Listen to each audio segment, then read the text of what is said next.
इस तरह के क्वेश्चन को सॉल्व करने के लिए बच्चों को सबसे पहले न्यूमरेटर और डिनोमिनेटर के बारे में बताएं। न्यूमरेटर क्या है? x+1 और डिनोमिनेटर क्या है? 2। और राइट हैंड साइड में सिर्फ और सिर्फ 3 है, मीन्स केवल न्यूमरेटर है।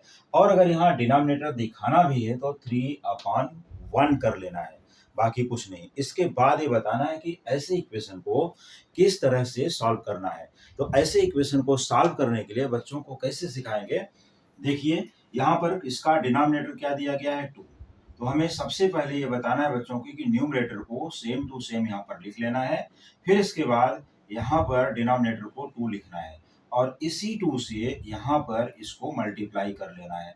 यहाँ हमने मल्टीप्लाई किया, इसको मल्टीप्लाई करने के बाद हमने यहाँ पर 2 क्या किया है कि एक्स्ट्रा 2 लिखा है, तो यहाँ पर लिखना है 3। अब जो राइट हैंड साइड है, 3 लिखने के बाद यहाँ पर भी 2 से मल्टीप्लाई कर लेना है। तो देखिए, यहाँ पर हमने एक एक्स्ट्रा 2 लिया और यहाँ पर भी एक्स्ट्रा 2 लिया। तो इस तरह से लेफ्ट हैंड साइड और राइट हैंड साइड में इक्वल हो गया, बैलेंस हो गया।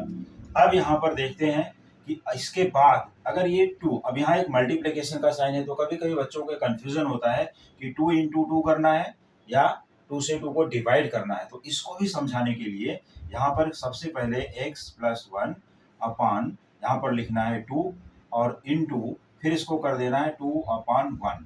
इसके बाद आगे चलते हैं 3 इंटू 2, क्योंकि बच्चे हैं वो पूछेंगे यहाँ पर 1 है तो यहाँ पर क्यों नहीं है, तो यहाँ पर भी 1 लिख देते हैं, दोनों साइड बैलेंस हो गया।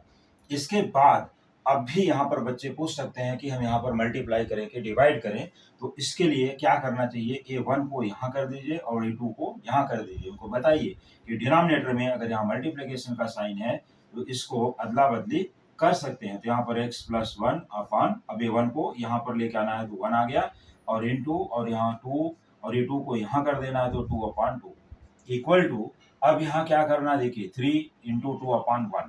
तो इसको चाहे तो सेम टू सेम ऐसे ही रख सकते हैं, 3 इंटू 2/1। और अब यहाँ जब समझाना होगा कि ये 3 का मल्टीप्लाई किससे होगा, तो यहाँ पर सबसे पहले इसका डिनोमिनेटर भी दिखा देना है 3/1। अब इसके बाद ये 2 से 2 को क्या करना है? डिवाइड कर देना, क्योंकि ऊपर नीचे हैं तो बच्चों को आराम से समझ में आता है कि यहाँ पर ऊपर नीचे है तो सीधा सीधा डिवाइड हो जाएगा, कट हो जाएगा। और इसके बाद ये देखिए x+1 और यहाँ पर भी 1, यहाँ पर भी 1, तो यहाँ लिखिए x+1, अब इसको ब्रैकेट दे दीजिए इंटू 1। इसके बाद डिवाइड क्या करना है? 1 इंटू 1, 1 इंटू 1, तो यहाँ पर 1 आएगा। और इसके बाद 3 इंटू 2 यहाँ लिखोगे 6 और divide by 1 into 1 that is 1। अब ये 1 का मल्टीप्लाई इसमें करोगे तो बच्चों को मोस्टली ये मालूम रहता है, या यहाँ मल्टीप्लाई करके दिखाइए x इंटू 1, जो भी नंबर रहेगी क्या आएगा? x।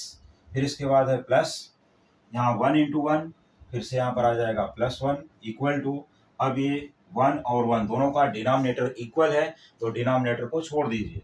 इसके बाद क्या लिखना है? 6। ऐसे बच्चों को समझाइए। अब यहाँ x+1 इक्वल टू 6 आया, तो बच्चों को ऐसा पूछ सकते हैं कि अगर x+1 इक्वल टू 6 है तो x में क्या मान रखें, कितना वैल्यू रखें कि x की क्या वैल्यू रखें कि 6 आ जाए।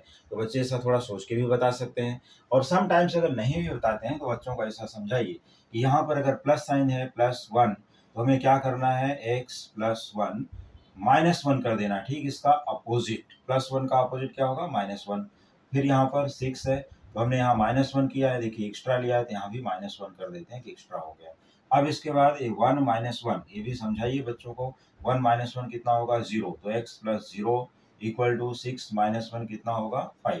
अब x में अगर हम 0 को ऐड करें या किसी भी चीज़ में अगर हम 0 को प्लस करते हैं, ऐड करते हैं, तो वो वैल्यू उतनी ही रहती है। ये बच्चों को बताने के बाद x+0 x ही रहेगा इक्वल टू 5। तो इस तरह से समझाना है कि x की वैल्यू यहाँ पर 5 आ जाएगी। तो मिलते हैं अगले वीडियो में। Thank you so much.